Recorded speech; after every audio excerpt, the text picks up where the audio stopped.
প্রিয় দর্শক, আসসালামু আলাইকুম। আপনারা সবাই কেমন আছেন? আশা করছি সবাই অনেক ভালো আছেন। বন্ধুরা, দেখতে পাচ্ছেন আমাদের গ্রামের কৃষকেরা কীভাবে বাড়ির আশেপাশে এই গরুর জন্য ঘাস চাষ করে থাকে। বন্ধুরা, আপনারা কিন্তু চাইলে কিন্তু বাড়ির আশেপাশে গরুর জন্য ঘাস চাষ করতে পারেন। বন্ধুরা, এই ঘাস চাষে তেমন কোনো খরচ নেই। বন্ধুরা, খুবই অল্প খরচে চাইলে কিন্তু বাড়ির আশেপাশে কিন্তু এই গরুর জন্য ঘাসগুলো চাষ করতে পারেন। বন্ধুরা, এটা হচ্ছে বিদেশি ঘাস। বন্ধুরা, আমাদের বাড়ির আশেপাশে কৃষকেরা কিন্তু চাষ করে থাকে।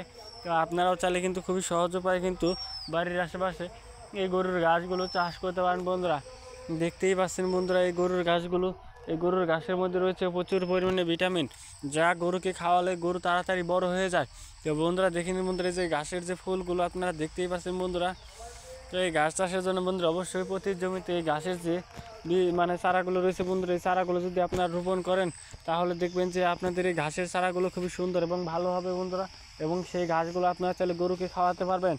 তো বন্ধুরা, এগুলো গরুকে খাওয়ালে কিন্তু গরু তাড়াতাড়ি বড় হয় এবং আপনারা অনেক উপকার পাবেন। বন্ধুরা, অত্যন্ত কার্যকরী বন্ধুরা এই গরুর ঘাসগুলো।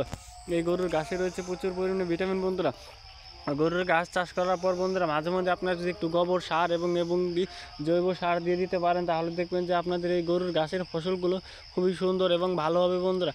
এবং আপনারা সেই ঘাসগুলো কিন্তু গরুকে খাওয়াতে পারবেন। বন্ধুরা, আমরা নিজেরাই কিন্তু বাড়ির আশেপাশে এই গরুর ঘাসগুলো চাষ করে থাকি।